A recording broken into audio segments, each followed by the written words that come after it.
विधानसभा चुनावी समर में vice MP की आज हमारी टीम आ पहुंची है नीमच जिले की जावद विधानसभा क्षेत्र में, जहां हमारे साथ मौजूद है भाजपा प्रत्याशी ओम प्रकाश सकलेचा। वो अपने सघन जनसंपर्क में लगे हुए हैं। हम उनसे बात करेंगे, खास करके कल ही जो मैनिफेस्टो जारी हुआ भारतीय जनता पार्टी का, उस मैनिफेस्टो को लेकर बात करेंगे। सकलेचा जी बताइए कि जो भारतीय जनता पार्टी का मैनिफेस्टो जारी हुआ, जो घोषणा पत्र जारी हुआ, इस बार पहली बार देखने को मिला कि 2 घोषणा पत्र अलग अलग जारी किए। क्यों, क्या खास रहा है?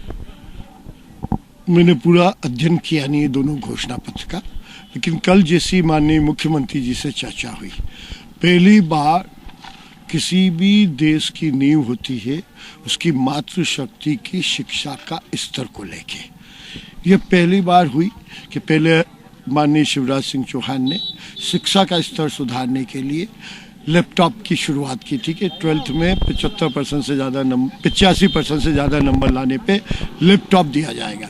उसके बाद उनने उसको बढ़ाते हुए उसकी आगे की शिक्षा फ्री करी। उसके बाद अभी कल उनने ये तय किया, घोषणा पत्र की बात आप भी रतनगढ़ की सभा में थे, कि अब हर बेटी जिसके 75% से ज़्यादा नंबर आएंगे उसको मध्य प्रदेश की सरकार स्कूटी देगी, ताकि वो अपनी आगे की पढ़ाई में उसे किसी दूसरी तरफ इधर उधर नहीं झांकना पड़ेगा। आगे की पढ़ाई की पूरी फीस मध्य प्रदेश की सरकार देती है और उसको सर्व साधन युक्त बनाकर उसके अच्छे भविष्य की और एक अच्छे परिवार की संरचना की सोच उसके अंदर दिखती है। ऐसे ही कई इशू है। कल उन्होंने हमारे क्षेत्र के लिए 2 नए बांध की बात कही कि वो प्राथमिकता पे वो उसको, जिनकी टेक्निकल स्वीकृति होके केवल फाइनेंशियल स्वीकृति के लिए पड़े हुए थे, उसकी सहमति दी। उन्होंने इस बात की भी सहमति दी कि जो बांदा बांध जिसका हमने भूमि पूजन किया था, वो किसी भी हालत में अगले महीने बहुत तेजी से उस पर काम शुरू हो जाएगा। और भी कई योजनाओं के बारे में बात किया। एक और जो है किसानों को लेकर जो है खास महत्व दिया गया है। किसानों को लेकर विभिन्न योजनाओं के साथ कई उपहार जैसी चीजें या घोषणाएं उसमें की गई है। तो क्या आप मानते हैं कि इसका असर हमारे क्षेत्र में पड़ेगा, क्योंकि खासकर किसान आंदोलन का प्रभावित क्षेत्र हमारा रहा है? आपको उसका फायदा मिलेगा? सॉरी, मैं किसान आंदोलन नाम की चीज कोई ना यहाँ थी ना यहाँ कहीं कभी है। हर किसान ये मानता है कि ये पहला शासन आया जिसने किसानों की इतनी हितैषी योजना बनाई, चाहे 0 बजट की ले, चाहे उसका डीजल का जनरेटर का खर्चा बचाओ। और मैं तो एक और बात कहता हूँ, आप केवल शिवराज जी की क्यों बात करते हैं? यहाँ तो इंद्रदेव भी बहुत पसंद है। पिछले 15 वर्ष में एक बार भी सूखा नहीं पड़ा। आप क्या बोलोगे इससे? एक अच्छी सरकार की अगर धार्मिक आस्था के हिसाब से बात करें तो एक अच्छी सरकार की इससे ज़्यादा अच्छी पहचान क्या होगी कि 15 साल में एक बार भी सूखा ना पड़ा हो। वरना आप पुरानी सरकारों का रिकॉर्ड उठा के देखो, हर तीसरे चौथे साल 3 साल में एक बार सूखा पड़ता था, किसान बर्बाद हो जाता था। उसकी बर्बादी को एक अच्छी सरकार के अच्छे कर्मों से पसंद होके जब इंद्रदेव ने अपना पूरा आशीर्वाद 15 साल से एक तरफा सरकार को दे रखा है, तो आप क्यों ऐसा बोलते हो लुभावनी?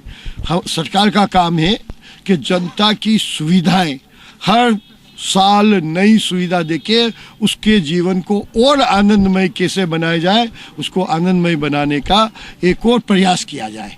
किसानों की ही क्यों, गृहिणियों के लिए नहीं किया क्या? 200 रुपये का बिजली का बिल संबल योजना में क्या छोटी योजना है? क्या आप इस बात को छोटी बात मानते हैं? क्या हम केंद्र सरकार की आयुष्मान योजना को छोटी मानते कि संबल के कार्ड वाले को वो आयुष्मान का कार्ड बना के देंगे? 5 लाख रुपए तक का उस पूरे परिवार का 1 साल में इलाज सरकार फ्री में करेगी। और केवल एक ही अस्पताल में नहीं, क्योंकि हमारे क्षेत्र में तो सबसे बड़ी तकलीफ आती थी कि उदयपुर में इलाज करने तुरंत जाता था, अहमदाबाद जाता था, वहाँ की सरकार का नहीं मानी जाती थी। केंद्र सरकार की योजना में पूरे भारत में कहीं पे भी वो बीमार पड़े उसका 5 लाख रुपए का तुरंत इलाज केवल एक आयुष्मान कार्ड के माध्यम से होगा। ये छोटी बात है? क्या आप इस बात को छोटी बात मानते हैं कि दुर्घटना में कभी किसी की मृत्यु हो जाए? जीवन मरण सरकार के हाथ में नहीं है, लेकिन बाद में उस परिवार को सहारा देना किस सरकार ने आज तक हिम्मत की? आज हमारी सरकार बोलती है 2 लाख या 4 लाख रुपए, अगर दुर्घटना में मृत्यु होती तो 4 लाख रुपया, सामान्य मृत्यु भी 60 वर्ष से कम में है तो 2 लाख रुपए। आप याद करो वो दिन जब किसान को रात को खेत में जाना पड़ता था, उसको सांप बिच्छू काट खाते थे, पाँव लग जाता था तो। और सबसे ज्यादा अगर 2005 में मेरे पास शिकायतें आती थी, तो मैं बड़े गंभीरता से कह रहा हूँ, शिकायतें आती थी सांप के इंजेक्शन कम पड़ गए साहब, जहर उतारने के तुरंत भिजवाइए। कितने लोगों को, कितने परिवार डिस्टर्ब हुए, किसी ने चिंता नहीं की। ये तो केवल शिवराज जी की सरकार है जो किसी भी जहरीले जानवर के समय पे भी 4 लाख रुपए देने की हिम्मत दी। लेकिन अब रात को भी बिजली मिलने के कारण, दिन में भी बिजली मिलने के कारण ये सब स्थितियां कम हो गई। ऐसी कई योजनाएं हैं। आप किस किस योजना के बारे में मैं सुनाऊं? आपको 7 दिन लगेंगे पूरा, अगर सब इंटरव्यू पूरा लेना है तो 7 दिन का। माफ करो महाराज, हमारा नेता शिवराज, क्या इस स्लोगन के साथ आप जब जा रहे हैं जनता के बीच में तो क्या दिखने को मिल रहा है? स्लोगन अपने आप बोल रहा है कि भैया उनने क्या किया आज तक, क्या स्पष्ट स्थिति है। आप बताइए, कभी वो संभाग के बाहर के लीडरशिप उनने करी है क्या? मुझे तो अच्छी तरीके से याद है, मैं तो उनके पिताश्री को भी बहुत निजी तौर से जानता हूँ। उनकी दादी जी भी हमारे जावद में कई बार आई हुई है। मैं तो पूरे परिवार को जानता हूँ। परिवार अभी एक अलग परिस्थितियों में उलझा हुआ है, एक ऐसी स्थिति में उलझ गया कि जहाँ उनकी सब क्रिएटिविटी, उनकी पार्टी ने उन्हें एक संभाग में बांध कर खत्म कर दी। बस अब जो है आप जनता के बीच जब जनसंपर्क में जा रहे हैं तो किन मुद्दों को या किन चीजों को लेकर ज्यादा जा रहे हैं और ये मानते हैं कि वो अपील भी करेगी और वोट कहीं ना कहीं आपके खाते में आ पाए? देखिए, बहुत सिंपल बात है, खाते में आना और जाना सोच का शुरुआत ही नहीं होती है। खाता है, अच्छे कर्म होंगे तो अपने आप आएगी, जबरदस्ती नहीं छीनी जाती है। मैंने जिंदगी में, राजनीति में या जीवन में जब तक कोई चीज़ पक्की नहीं होती मैं घोषणा नहीं करता हूँ। मैं ये जानता हूँ कि आने वाले 5 वर्ष युवाओं के सुंदर भविष्य, बाकी सभी वर्ग के जीवन को और आनंदमय बनाने के लिए हर संभव प्रयास किया जाएगा। चाहे वो सिंचाई का रकबा और बढ़ाने से लें, चाहे हर खेत तक सड़क जाने से ले, चाहे किसानों को भी 24 घंटे बिजली दिलवाने का प्रयास के लिए हो, चाहे ऐसी जमीनें जो 2 खेतों के बीच में सेड़े मेड़े बोलते हैं यहाँ पे, उसकी जमीनों के अविवादित के पट्टे लीज के रूप में देके वो विवाद हमेशा के लिए खत्म करने की बात हो।